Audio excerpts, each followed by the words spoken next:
Hello everyone and welcome back. So we are on the final episode, the best ending for Rod's Vow. And yeah, let's just go and get into it. The Vow. Ooh. I wonder if this will be the wedding. Ooh, I think it is going to be the wedding. Okay, get it! 4 months have passed since Rod proposed to me. Since then, the two of us have been working tirelessly to prepare ourselves for the future. Father does not plan on stepping down immediately after we marry, but I know the day is fast approaching and I do not want to make Father wait. Today, Father and I are discussing scenarios I will have to face as ruler. The specific situation is a dispute between two parties. This sort of thing happens frequently, most often between businessmen. Most request an audience and ask for advice. He tilts his head. Tell me, as a just and unbiased ruler, what would your primary tactic be? First, I would allow both parties to argue their side. If it was an obvious which was the offending party, I would offer a solution based on the laws which they would already know. And if it wasn't obvious, then I would take the opinion of the council and call on witnesses to testify. Father looks at me for a long moment, his expression unbeatable. I force myself not to waver as I stare back at him. And then he smiles and I feel myself cave with relief. An excellent answer. I release a sigh I did not realize I was holding.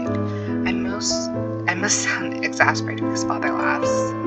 You always have such a serious look on your face. Speak for yourself. I feel like I'm trying to prove myself in a courtroom during these lessons. Excellent. That is exactly the atmosphere I want these lessons to have. He leans forward. It is essential to master neutral expression to keep your emotions hidden from others. It is difficult to appear unbiased if one openly wears their emotions. He shakes his head. Truthfully, I think you've already had that part down. Rod, on the other hand, he sort of stops scowling. Rod is good at keeping secrets, but his scowl can be intimidating. You both have your strengths. I have the crown on his head and sigh, as of right now, I cannot imagine bearing its weight. But I still have much to learn. So do we all. Learning is an endeavor that never ends. Rod would scream if he heard you say that. He despises all the lessons. Me too. Just in general, like for school and stuff. They are indeed one of the most frustrating parts of court life. Every time I become frustrated with my lessons, I think of the ones Ophelia and Emmeline were forced to take when I first came here. I remember the lessons I helped Emmeline with. I remember her perseverance. And after that, I'm motivated again. If it helps to know we are all suffering together. Misery loves company, as they say. The king stands stretching its arms out before him. But it's also important to take a reprieve from that misery so that we may face the next day with renewed motivation. You ought to go and rest now, Lucette. You've earned a break. Thank you, Father. I sighed out of my chair. Thank you for... I think of his trust in me, of his acceptance and happiness in my relationship with Rod. Thank you for everything. My father shakes his head. You owe me no gratitude, but I do owe you my thanks. I'm flabbergasted when he bows before me. What?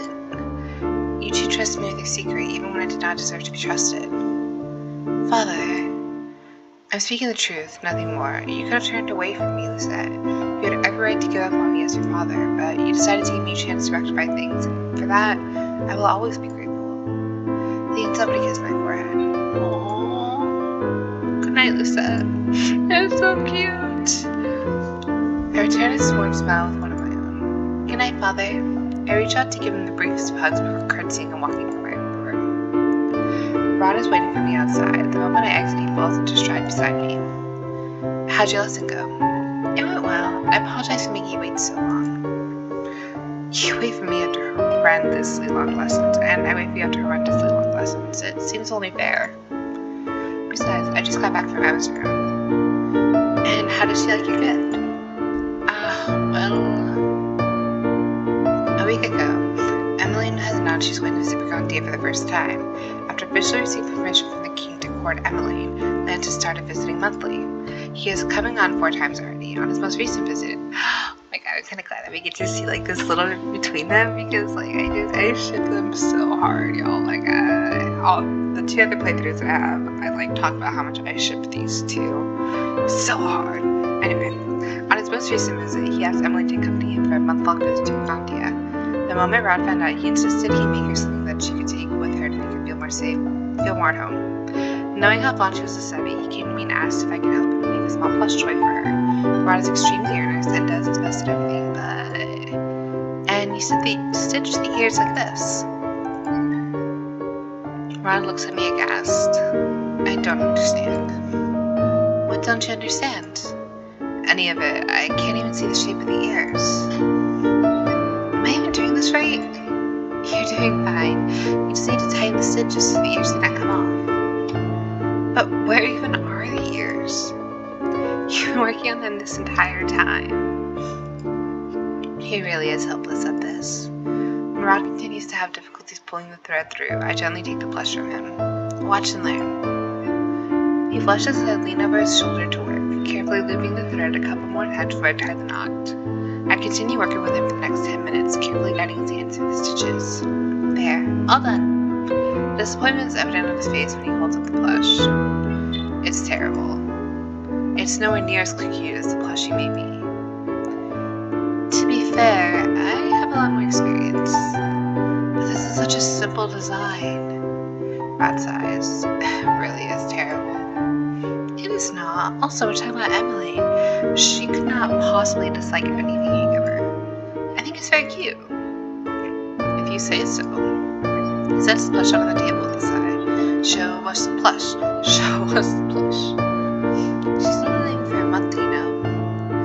That's how it began with me too, remember? I didn't think I'd be gone that long, but then months passed and his eyes flicked to mine. I made you wait for so long. That's all in the past. You're here now. That's what matters. I laid down to plant a kiss on his head. Besides, even if Emily does end up staying longer, I know she would not fail to write letters letting us know. I'm so sorry, I just woke up. I'm a little tired. Letting us know when she would be back. I said I was sorry about that. I know. I just like to see you blush. You are the worst. He turned his gaze to the plush toy. I just want them to have this piece of home, no matter how long she's gone. I pat the little plush on the head. She's gonna love it. I flash Rod a teasing smile. Will you make me a plush toy when we get married? Rod scowls. You deserve something much nicer than whatever this is. I pick up the small plush. I thought you liked challenges, or are you afraid you'll never be as good as me? Rod narrows his eyes. Fine, then I'll make you something for you. I can never say no to one of your requests. What he means is that he will never back away from the challenge. I will never not find his determination inspiring. I lean over his shoulder and plant a kiss on his cheek. I look forward to it. I had tears in her eyes when I gave it to her. At first I thought it was because the plush was so ugly it made her cry. Mood. I cannot help my laughter. And that wasn't the case, was it? No, she kept telling me how much she adored it. I told you she would love it. I opened the door to my bedroom when we arrived. Rod's expression crumples as we enter. I feel like so much is happening all at once with Emily, but things are moving so slowly on my end. With us. He looks crestfallen as he slides into my desk chair. I'm sorry you have to wait so long for our wedding. Where is this coming from? Emily is not getting married. No, but the two of them still feel like they're taking more active steps toward the future than I am. Rod, you know I'm not in a hurry. In fact, I'm glad we get to walk this path together without rushing. We're not lacking for time, and I want to enjoy the here and now. Rod shakes his head. I'm so accustomed to worrying about the future, it's strange to just focus on the present. Oh my gosh, I gotta stop yawning. I literally got woken up this morning by the cats jumping on me, like doing parkour on my boyfriend and I, jumping from one to the other. Of course, homeboy's a deep sleeper, so he sleeps through all of this. I can just feel him jumping, the cat jumping, like between the two of us, and then jumping off to the side table. And then he kept like coming back to wake me up to beat him. I was like, boy, it is really early in the morning. Stop. Anyway, so yes, I apologize for all the yawning in this video, but it's not unenjoyable. I would hope not. I like to think I can make the present very enjoyable. Ooh, sad. Every moment I spend with you is enjoyable. He pauses, suddenly looking thoughtful. After a few moments, he stands, expression suddenly somber. Actually, I've been thinking, if all we can ever control is the present, then... I'm sitting on the bed when Rod walks across the room to take my hand. But Rod? I want to make my vow to you, here and now. This is a little unusual. I whole love story's been a little unusual, don't you think? He holds out a hand. Can I have your ring? Her fingers push the hand in the ring and blushes and kneels down before me. I promised to make it better for our wedding, but I'd like to make a vow to you tonight as well. You're not allowed to tease me for this, okay? I nod, smiling. Rod gently takes my hand. He holds the ring in his other. Even though I know this is not the real thing, not even a rehearsal, my heart trembles with anticipation. He said, I did not know the meaning of true love until I met you. I never known what it meant to give someone my heart until we met. But now you have it. You have me in all my entirety. I want to stay by your side for the rest of our lives. There are past diversions in the past. I will make sure they are made intertwined in the future. I never want to leave you alone. Not again. He takes a deep breath as he slides the ring onto my finger. His eyes are glistening with tears as he brings my hand to his lips. My eyes are glistening with tears, I'm sorry, that's today's. And kisses my knuckles. I will love you forever and always, he says. I grip his hand tightly and pull him toward me. I love you too, Rod. I will proudly proclaim it for the rest of the world to hear. Rod smiles, such a gentle, beautiful smile. No more secrets. Never again. Rod cups my cheek, brushing a stray tear from the eye as he presses his lips to mine. I seal to our promise. I pull Rod closer till we are lying together in bed, our lips entangled, my face pressed into his chest. I will love you, always love you, Rod, forever and always. Oh, he's so cute. I wake to bright morning sunlight seeping into my room. Wait, when did I fall asleep? I blink dazedly and try to turn, but I feel the arms around my waist and gasp. Good morning. Hey! Rod's voice is a sleepy mumble as we whisper closer. I can feel his bare chest and the fabric of my nightgown. My stomach is suddenly filled with butterflies. Right, last night Rod made his vow and then it somehow turned into this. Lisa? What? I can feel a smirk against my skin. Are you embarrassed? I'm not. Rod laughs against my skin. He presses a soft kiss beneath my neck. I should sleep shirtless more often. I see you so flustered for a change. What? No complaints? Must I kiss you to get you to stop talking? Maybe that was my goal all along. I turn to face him, as promised, and press a kiss to his lips. Rod's returning kiss is sleepy, warm. He touches his forehead to mine and whispers softly. I love you, Lisa. I love you too. Rod nuzzles his face into my neck. I run my hand through his hair. I marvel not for the first time that we are finally here. Together. Just for a little longer, let's stay like this. I nod as I press my lips to his forehead. We have all the time in the world, Rod. Once I wish I could live my life openly loving Rod. It turns out with perseverance and hard work, that dream is more than possible.